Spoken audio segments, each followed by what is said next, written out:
Bienvenue au Starter du jour pour bien démarrer sa journée. Aujourd'hui, empêcher le doute d'agir. Le doute a toujours cette capacité à s'immiscer à l'intérieur de notre cœur et littéralement, l'ennemi de notre âme va s'en servir pour nous dire « Est-ce que Dieu a bien dit ça? Est-ce que Dieu t'a bien fait cette promesse? Est-ce que Dieu est bien dans ton affaire? Est-ce que Dieu désire vraiment que tu accomplisses cette chose dont tu pensais que tu étais appelé ?» Et vraiment, le doute est toujours là. Et des moments, Dieu nous demande des choses et quand on commence à y réfléchir, on se dit « Mais c'est un peu bizarre » et on commence à douter. Cette histoire de cette femme, cette veuve à qui Élisée a demandé d'aller chercher un grand nombre de vases, d'amener ces vases à la maison pour ensuite remplir avec un petit flacon d'huile, remplir tous ces vases-là. Et j'imagine que cette femme, lorsqu'elle a été chercher ces vases, les voisins devaient la trouver bizarre. Mais qu'est-ce que tu fais? Pourquoi tu amènes tous ces... Tu as une maison de 10 mètres carrés et tu amènes des vases pour 10 mètres carrés, mais où tu vas mettre ton lit, où tu vas dormir. Bref, et souvent, il commence à y avoir le doute. Les gens peuvent nous faire douter.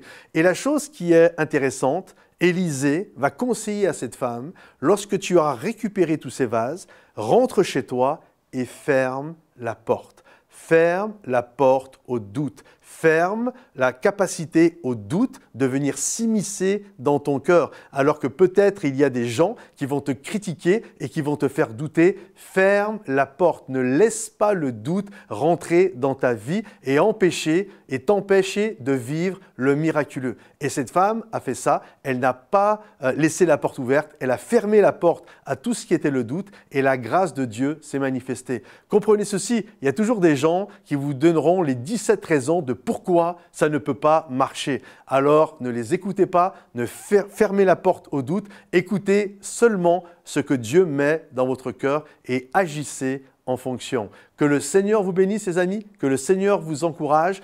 Comme vous le savez, nous sommes dans une campagne de dons par rapport à tout le travail que nous faisons sur Internet, Momentum Sans Frontières, nos implantations également d'églises comme nous venons d'implanter à Bruxelles et en l'espace de peu de temps, il y a déjà au-delà de 300 personnes, les starters, les célébrations dont vous bénéficiez. Donc si vous êtes bénis par tout ce travail, on a besoin de gens qui nous soutiennent parce que tout ça, ça a un coût. Alors si vous désirez être un partenaire mensuel, dire tiens, moi je vais donner 10 €, 20 €, enfin peu importe, il n'y a pas de petits dons, il n'y a pas de gros dons non plus, vous pouvez donner un maximum, ce que vous voulez, de manière mensuelle ou ponctuelle. Vous n'avez qu'à cliquer sur le lien dans le descriptif de la vidéo et vous pouvez choisir le montant et la périodicité. Que le Seigneur vous bénisse, merci pour votre générosité et on se dit à bientôt. Pensez à liker la vidéo, la partager, la commenter et à bientôt les amis, bye bye.